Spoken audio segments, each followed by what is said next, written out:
Hey everybody, welcome to Drive Thru Review 704. Today we're going to take a look at Dune Imperium. This is just coming out from Direwolf Digital, designed by Paul Dennen, who also did Clank and some other games. This is a 1 to 4 player worker placement, deck building, area control, combat game, set of course in the Dune universe on the planet Arrakis. And so players will take kind of individual house leaders and try to manipulate through worker placement and deck building different factions, different sort of economic and feudal structures, and then have combat on Arrakis to be the first one to get to 10 victory points or play through 10 rounds, and then you might have some endgame points a little bit after that.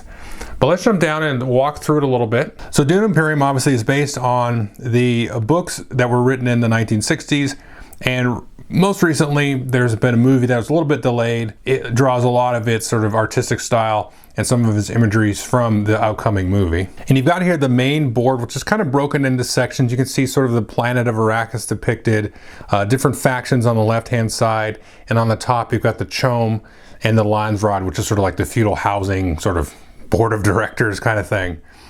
And these are various spaces that you can go and interact and get troops and do fighting and collect spice and all kinds of other stuff. Now one of the first things you're going to do is choose a house. So here's an example of 4 of them. Some of the houses, House Harkonnen and House Atreides, there's a couple of different ones that you can actually choose from those houses, and the rules kind of tell you not to choose. If one person chooses Paul Atreides, somebody else probably shouldn't choose Leto Atreides, which is his father. Now here you can see one example, Baron Vladimir Harkonnen. They have a special ability depicted on the left-hand side, and on the right-hand side there's a special sort of signet ability that sometimes you can activate over the course of the game. And what you're going to do is you're going to take your starting deck of cards, some different markers for troops and agents to do your worker placement with. And each player will put out 3 troops into like a little garrison, so there's a little circle on the board. And you just put them in the one that you're kind of closest to around the table, and you'll have these troops in there to start the game. And the game really is a race for victory points. Depending on the player count, you might start at 0 or 1 victory point for each player. And then you're going to race up to be the first one to try to get to 10. Or I should say the 10 points is going to be triggering the end game. You might score some points kind of in maybe the last battle, or maybe with some intrigue cards at the very end of the game. And you can see above the victory point track there is kind of a little moon or something. That's where you will have your third agent, which you can bring into play through the course of the game. But you start with 2. And speaking of conflicts, you're going to shuffle a deck. There's going to be 10 conflict cards, and this kind of acts as a round tracker. And you're going to have a conflict at the end of every round. And you can see on the right the different sort of rewards that you will get for winning the conflict. In this case, it'll be a victory point for first place, a water token for second, and then theoretically in a 4-player game, you might have a third place where you would get a spice. And that's going to change up and get more and more valuable over the course of the game as it progresses. Let's just do kind of a quick scan through of the board. So here are the spaces that are actually sort of like on the planet Arrakis.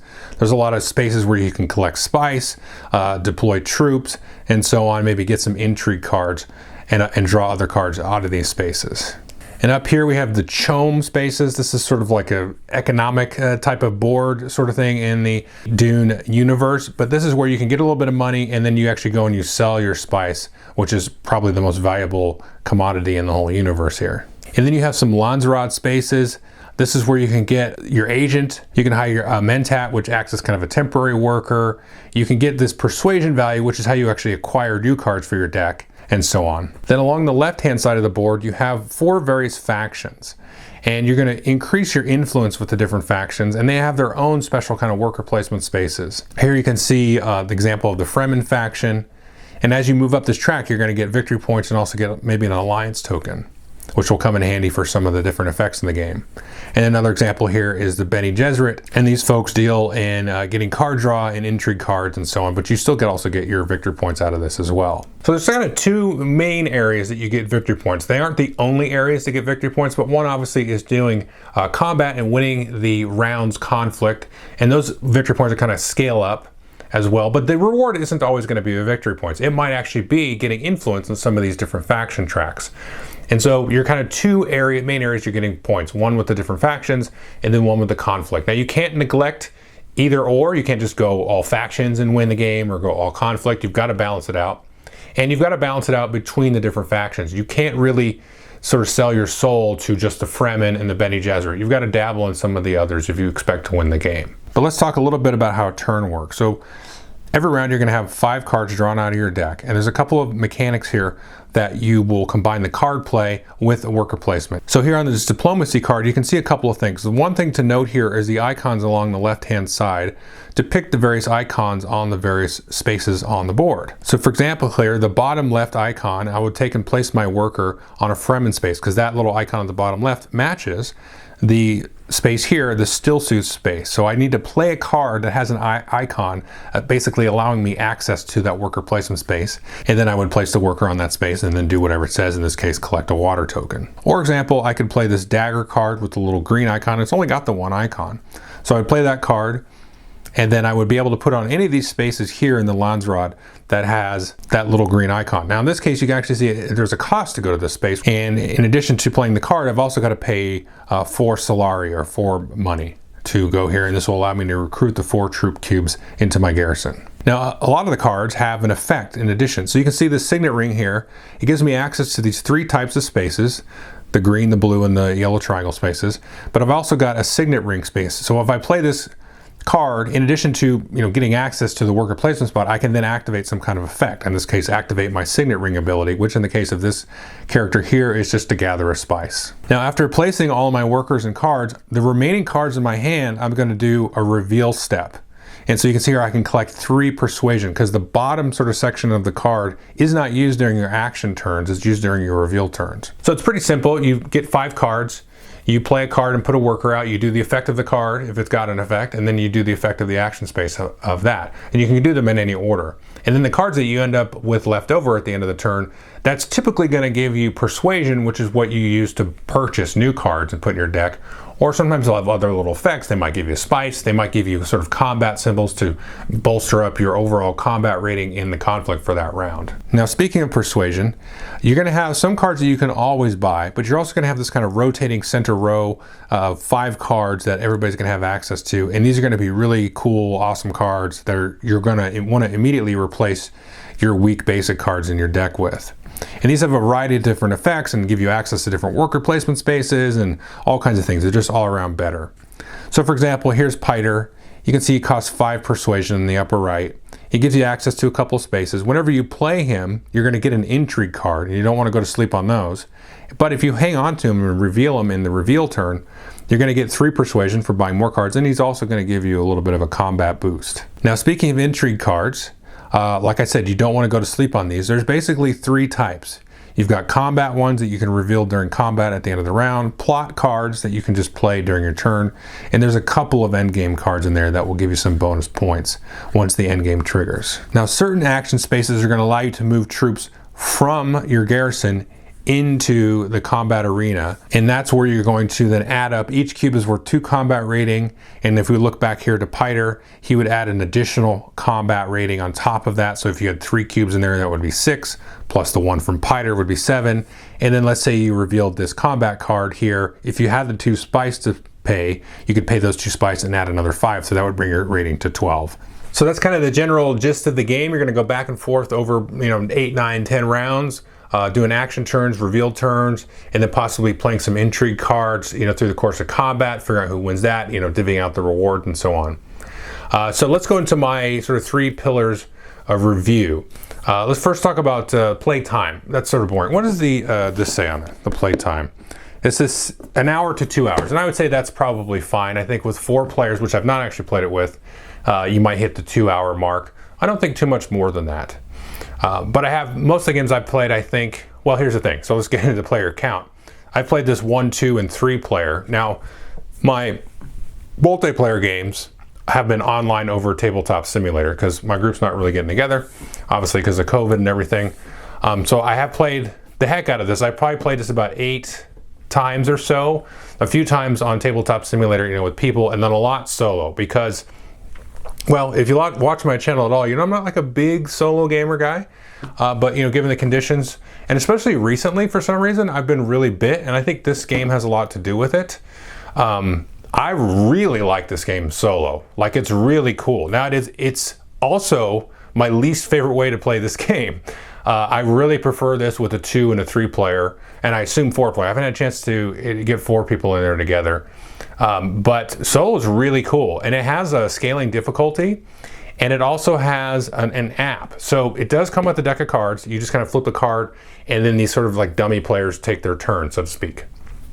But you can get an app that simulates that. If you get a special version of the app, so if you get the Direwolf digital app and then the Dune app, then it'll do something where it kind of clears out the row. That doesn't matter. I would say play with the app though. Go through the steps, get the Direwolf digital app, which will then ask you to get the Dune app. Then you can launch that with the Direwolf digital app. I don't know why it's so convoluted. Just make the app do the right thing. Don't make me buy your marketing app. Anyway, you don't have to buy it. Sorry, don't make me download it. It's all free. But yeah, so it's the best way I think is to play it with the app. And the app does a really good job. It's just kind of a nice quality of life thing. You can just kind of pick it and pick your difficulty level and then the factions that the other players are using, and it does a really good job of everything. So you don't have a lot of clutter on the board. You just have your own little space and then a little phone or something there.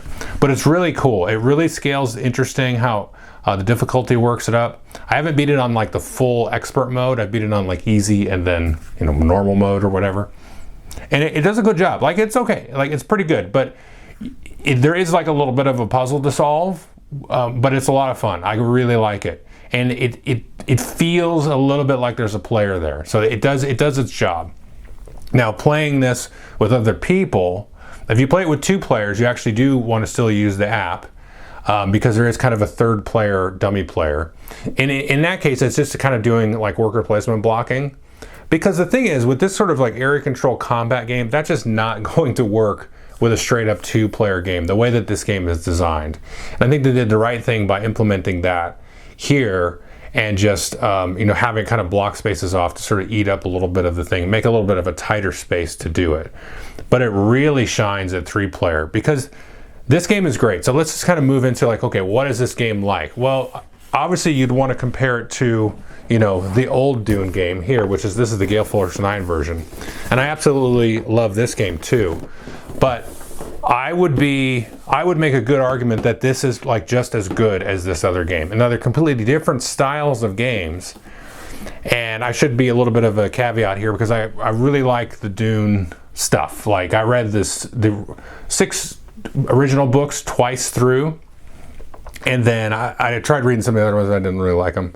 But like I read a series twice. I don't do that normally. And I've watched the original movie and the miniseries a bunch of times, and I'm waiting for the new movie to come out. Whoopity-doo. But I really like this universe. It's really neat. It's kind of like Game of Thrones in space with like some weird religious overtones, and it's just kind of it's almost like he wrote it like a well, that doesn't matter. I'm not a like literary reviewer. Who cares? I enjoy the book. Yeah. So, but this has that kind of like nasty, backstabby, knifey kind of vibe to it. It just comes across so well.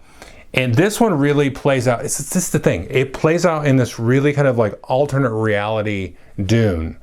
So if you go back to the original, we gotta talk about this one, I think, because this one is, you have the different factions. You've got the Fremen, the Bene Gesserit, the Emperor, the Harkonnens, the Atreides, whatever the 6th one is, the Spacing Guild. And you're all sort of trying to take control of this planet, and you can have alliances and stuff in that game.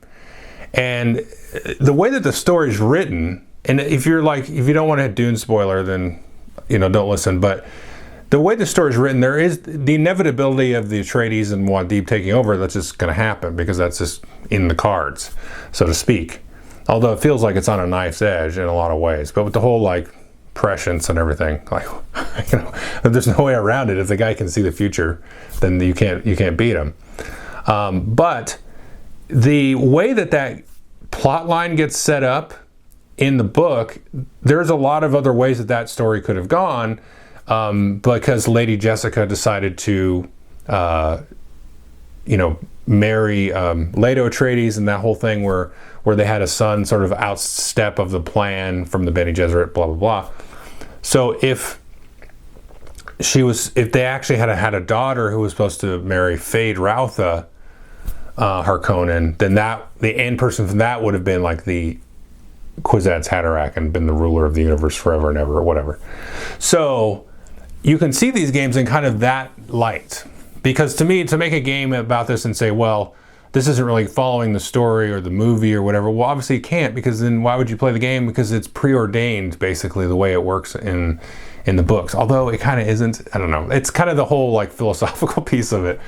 So the thing about this is these are both do a good job of sort of providing that alternate reality sort of thing.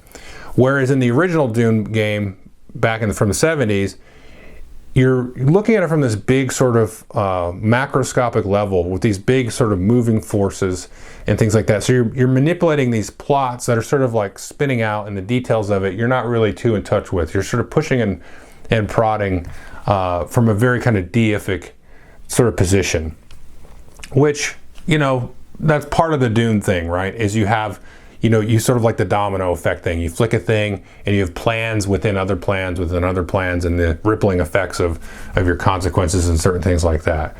And there's a certain like sort of vibe of Dune, of somebody that's able to sort of absorb. This gets into the whole like predicting the future thing, where they're sort of able to absorb all these little like micro nuances of behavior and everything, and then sort of explode that up to like a big anthropological level. It's a lot of horse pucky, but it's a fun read, and so that's kind of the role that you take on in the original Dune. You're one of these sort of slightly sort of elitist, arrogant kind of persons that are sort of pushing these things around and pushing troops around. But it really works in that game because you're sitting around the table with 5 other people, ideally, all kind of pushing and prodding, and so you are the sort of the heavy movers and the heavy shifters, sort of manipulating the destiny of the universe in that game. So that's cool. That they do that perfect here.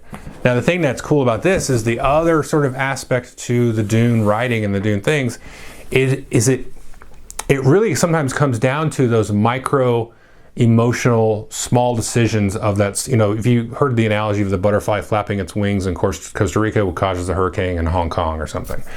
So those everyday kind of decisions that end up unraveling that you can't really plan for, because you have in this case lots of cool interesting things that you can do with like the different people that you can get in your deck. So if you're the Harkonnen person and then you're playing and then you grab Lady Jessica and she comes into your deck, well, that is like not is a thing in Dune. Like it just, Jessica wouldn't even want to do that unless, now I'm not going to spoil this part, because think about it again. If somebody says, well, Lady Jessica would never be in the Harkonnen deck, think about it again. You might have to read a couple of books in, I think. I don't remember. They kind of bleed together.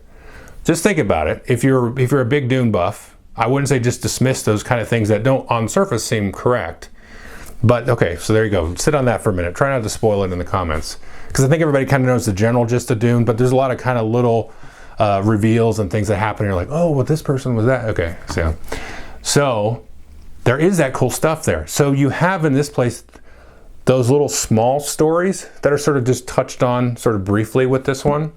And you have, through just kind of pure mechanics in this case, and as opposed to like pure player to player interaction in this case, where there's manipulation and lying and stuff like that, kind of a diplomacy type of vibe. And then, but also again, in defense or in favor of this one, lots of cool mechanics that create emergent gameplay. This one really has, I think, that level of emergent gameplay where, okay, well, I just went here and I got some intrigue cards. But when you take a look at the state of the table, you're like, well, Billy has 3 or 4 intrigue cards, so I got to watch out for him, because like I said, you don't want to sleep on those. And, you know, you see like, oh, well, if this person here, they purchased this one other person, you know, from the persuasion row earlier, so they've got this ability. So you have to be always kind of watching. So it's different. Like the player-to-player interaction here emerges out of the mechanics, whereas it's a little bit more in your face in the original game. But there's just a lot of different little like nuances and things of reading the board, reading what's going on, going, okay, well, this person doesn't even have enough money to go there, so I can kind of sleep on that one a little bit, and then I can go over here to this other spot, so they're not going to get their third worker, or they're not going to be able to do that big, wholesale fire sale of spice. I can kind of wait on that. And it's just these other like little intricacies and nuances kind of sprinkled throughout the board that are just really neat. And there's a lot of like opportunity for sneaky and stuff. Now I'm saying all of this to kind of set up the one complaint that I've heard from my group, which I totally get it, and I don't even knock them for it.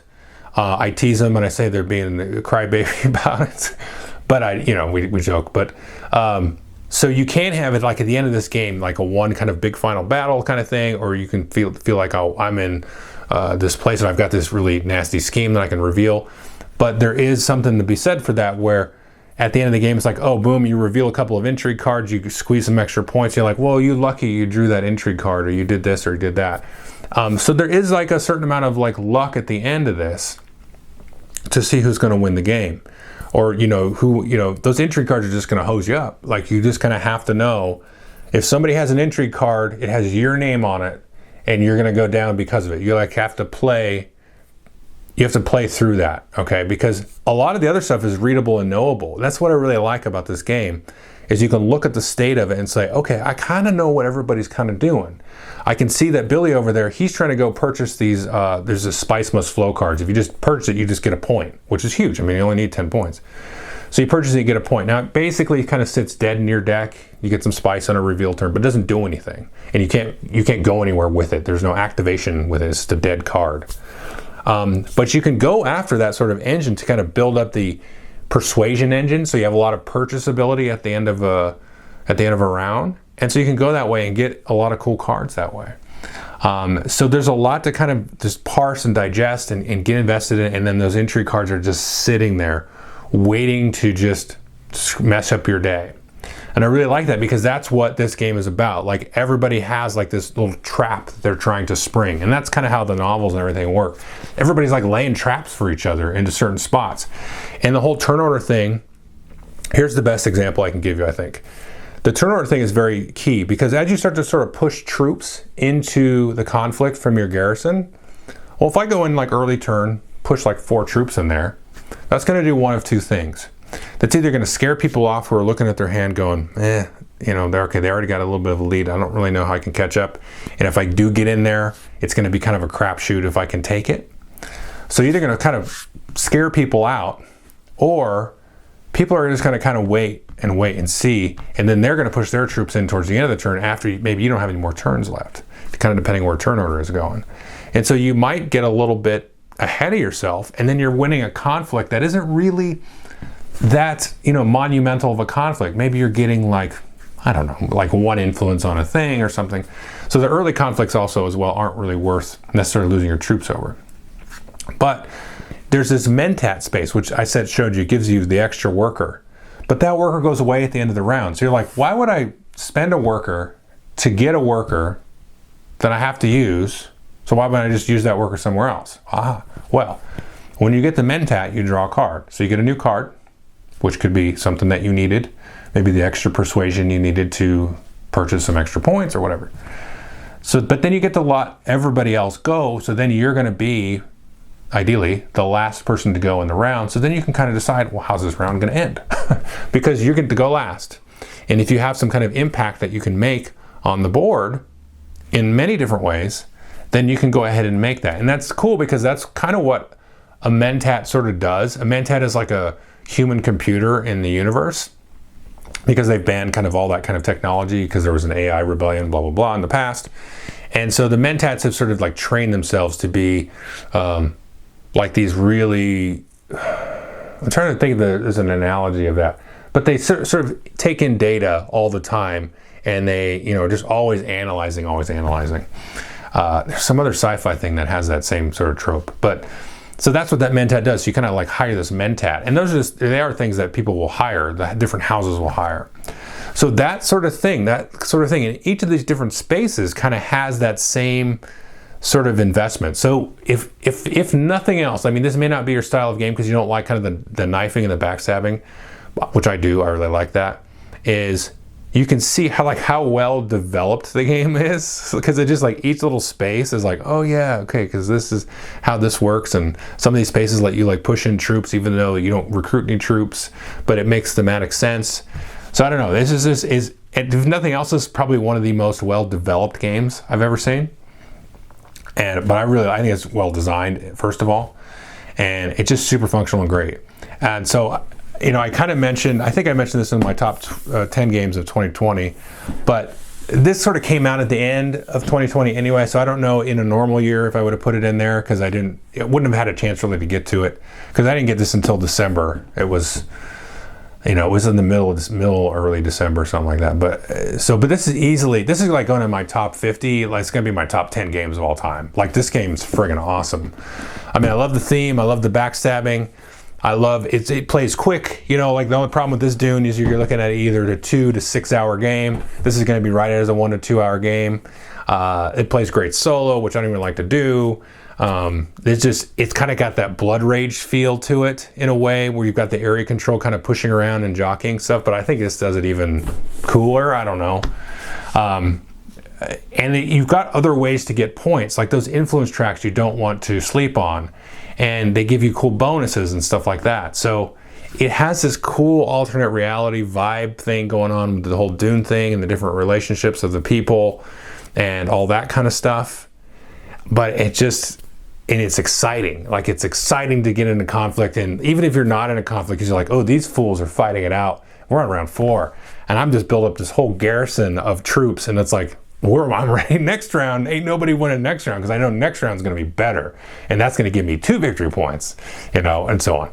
So yeah, it's really cool, really exciting, and it's all very Euro-ific mechanics.